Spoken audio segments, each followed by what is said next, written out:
ગાંધીધામમાં 2 દિવસીય શીતકાલીન યોગ શિબિરનું આયોજન કરવામાં આવ્યું હતું। તારીખ 26 અને 27 ડિસેમ્બરના રોજ શહેરમાં રાજ્ય યોગ બોર્ડના ઉર્જાવાન ચેરમેન યોગ સેવક શિષપાલજી રાજપૂતની આગેવાનીમાં શીતકાલીન યોગ શિબિરનું આયોજન કરવામાં આવ્યું હતું, જેમાં કોચ અને ટ્રેનર્સે ભાગ લઈને પૂરા જોશ અને ઉત્સાહ સાથે લોકોમાં યોગ પ્રત્યે જાગૃતિ લાવી હતી। આ શિબિરમાં રાજ્ય યોગ બોર્ડે state coordinator Anil Trivedi, zone coordinator Vijay Sheth, પૂર્વ કચ્છ કોઓર્ડિનેટર પૂજા લાલવાણી, પશ્ચિમ કચ્છ કોઓર્ડિનેટર સંત રામદાસજી, યોગ બોર્ડના project chairman Nimesh Chaudhary, Mehsana zone coordinator Ajit Patel, inspection coordinator Valji Dabhi, Yog coach Janardanji, Bhupatsinh Sodha, Devendra Thakkar, Tisha Thakkar ઉપસ્થિત રહ્યા હતા।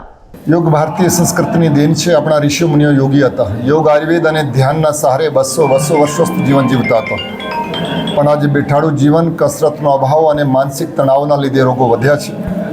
ગુજરાત રાજ્ય યોગ બોર્ડ દ્વારા સમસ્ત ગુજરાતને યોગમય બનાવવા માટે ગુજરાતભરમાં શીતકાલીન યોગ શિબિરોનું આયોજન થયું છે અને હું ગાંધીધામમાં આવ્યો છું 2 દિવસની શીતકાલીન યોગ શિબિરમાં। 26 તારીખે સાંજે પણ અમે યોગ શિબિરનું આયોજન કર્યું, જેમાં ગાંધીધામના ખૂબ મોટી સંખ્યામાં લોકો જોડાયા હતા।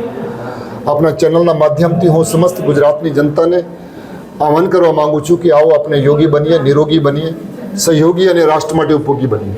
પણ આજે 27 તારીખના કાર્યક્રમ અમે પોસ્ટપોન રાખ્યું છે, કેમકે આપણા દેશના પૂર્વ પ્રધાનમંત્રી આદરણીય મનમોહન સિંહજીનું નિધન થયું છે અને એના માટે આ કાર્યક્રમ આજે બંધ રાખવામાં આવ્યું છે।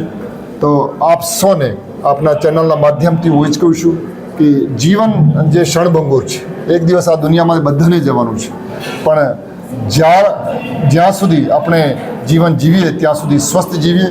તો યોગ જરૂર કરીએ, આપણે બધા યોગી બનીએ, નિરોગી બનીએ। ધન્યવાદ।